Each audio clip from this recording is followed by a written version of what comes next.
বন্ধুরা, welcome back to our channel. তোমরা সবাই কেমন আছো? আশা করি সবাই খুব ভালো আছো, খুব সুস্থ আছো। তো ফার্স্টেই আজকে আমি একটা কথাই বলবো যে বর্তমানে কিন্তু জবের খুব ক্রাইসিস চলছে এবং সেখান থেকে দাঁড়িয়ে জেনুইন জব খুঁজে পাওয়াটা খুবই মুশকিল। তো আমরা সবসময় চেষ্টা করি, মানে advance 360 career solution private limited সবসময় চেষ্টা করে তোমাদেরকে একটি নির্দিষ্ট জব দেওয়ার এবং পার্মানেন্ট স্টেবল জব দেওয়ার। তো চলো কথা না বাড়িয়ে মেনলি কথা আসা যাক। তো ফার্স্টে আমি এটাই বলবো যে ইন্ডিয়ান রেলওয়েতে কিন্তু বিভিন্ন রকম পোস্টে ভ্যাকেন্সি চলছে। তার মধ্যে থেকে আজকে একটি নিয়ে আলোচনা করব। তো ফার্স্টে যেটা বলবো যে এটা কিন্তু কোনো গভর্নমেন্ট জব নয়, এটা কিন্তু সম্পূর্ণ একটি কোম্পানি পেরোল জব, অর্থাৎ ভেন্ডারের আন্ডারে কিন্তু কাজটা করতে হবে। তো মেনলি ইন্ডিয়ান রেলওয়েতে যে ভ্যাকেন্সিটা চলছে সেটা হচ্ছে স্কট গার্ড অথবা মালগাড়ি, মানে হচ্ছে গুডস গার্ডের কাজের জন্য কিন্তু ক্যান্ডিডেট নিয়োগ করা হচ্ছে। তো এবার আমি আসছি যে এখানে কিন্তু শুধুমাত্র ছেলেরাই আবেদন করতে পারবে, মহিলারা কিন্তু আবেদন করতে পারবে না। তো এখানে এজের যে লিমিট যেটা রয়েছে সেটা হচ্ছে তোমাদের মিনিমাম 18 বছর বয়স হতে হবে এবং ম্যাক্সিমাম তোমাদের কিন্তু 35 বছর অবধি কিন্তু এখানে নেওয়া হবে। মানে 18 থেকে 35 বছর যদি কেউ হয়ে থাকো তবেই কিন্তু তোমরা এখানে অ্যাপ্লাই করতে কিন্তু পারবে। এবার আমি আসছি তোমাদের এখানে যে কোয়ালিফিকেশন রয়েছে, কোয়ালিফিকেশনের ক্ষেত্রে কিন্তু ক্যান্ডিডেটকে মিনিমাম মাধ্যমিক পাস হতেই হবে, মানে 10th পাস হতে হবে, তাহলে নালে কিন্তু এখানে আবেদন করতে পারবে না। এবার আমি আছি, যদি কেউ গ্র্যাজুয়েট করে থাকো কিংবা 12 পাস করে থাকো তারাও কিন্তু অ্যাপ্লাই করতে পারবে, বা আইটিআই করে থাকলেও তারাও কিন্তু অ্যাপ্লাই করতে পারবে। এবার আমি আসছি মেনলি যে জবের যে পোস্ট যেটা ছিল সেটার যে জব লোকেশন রয়েছে সেটা হচ্ছে তোমাদের আসানসোল। মানে যে কাজের তোমাদের ডিউটিটা থাকবে, মানে জবের যে লোকেশন সেটা হচ্ছে আসানসোল। তো আসানসোল থেকে মেনলি যে সমস্ত মালগাড়িগুলো যাবে সেটাতেই কিন্তু তোমাদের কাজ করতে হবে।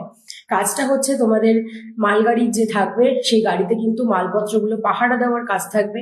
স্যালারি যেটা থাকছে সেটা হচ্ছে 18,000 টাকা, মানে 18 থেকে 19,000 টাকা তোমরা ইন হ্যান্ড পাবে। এর সাথে তোমরা পিএফ, ইএসআই এবং ইনসেনটিভ, তার সাথে কিন্তু তোমরা টিপস কিন্তু পেয়ে যাবে। এবার আমি আসছি, এছাড়াও তোমরা আরো যে ফেসিলিটি যেটা পাচ্ছ, অ্যাডিশনাল যে ফেসিলিটি বা অ্যাডিশনাল যে বেনিফিট তোমরা পাচ্ছ সেটা হচ্ছে তোমাদের এর সাথে কোম্পানি থাকার ব্যবস্থা দিচ্ছে এবং খাওয়ার ব্যবস্থা কিন্তু কোম্পানি দিচ্ছে। থাকা খাওয়া দুটোরই ব্যবস্থা তোমরা এখান থেকে পাবে এবং এর সাথে তোমরা যেদিনকে তোমাদের ডিউটি থাকবে না সেদিনেরও কিন্তু খাবার কোম্পানি তোমাদের কিন্তু দেবে। তো এটাই মেনলি কাজ থাকছে। তো যারা এখানে অ্যাপ্লাই করতে চাইছো তারা অতি শীঘ্রই এখানে অ্যাপ্লাই করতে পারো, কিন্তু তাদের জন্যই এই জবটা, যারা সিরিয়াস ক্যান্ডিডেট রয়েছে, যারা সত্যিকারেরই কাজ খুঁজছো, এটা কিন্তু শুধুমাত্র তাদের জন্য। অযথা কেউ ফোন করে কিংবা আমাদেরকে মানে মেসেজ করে কেউ ডিস্টার্ব করবে না। যারা সিরিয়াস পার্সন রয়েছে তারাই কিন্তু এখানে অ্যাপ্লাই করতে পারবে। এবং আরও একটি যেটা বলার আছে সেটা হচ্ছে যে এখানে যারা অ্যাপ্লাই করবে তাদের কিন্তু খুবই মানে তাড়াতাড়ি অ্যাপ্লাই করতে হবে, তার কারণ হলো সময়টা কিন্তু খুবই কম। কারণ 15 তারিখে লাস্ট কিন্তু তোমাদের ডেট রয়েছে, জয়েনিং ডেট।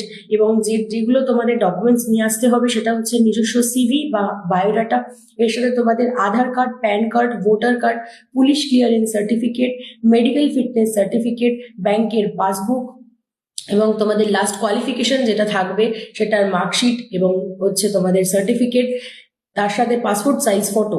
এই ডকুমেন্টসগুলো তোমাদের নিয়ে আসতে হবে। এই ডকুমেন্টসগুলো এখানে সাবমিট হবে, তারপর কিন্তু তোমাদের জয়েনিং হবে।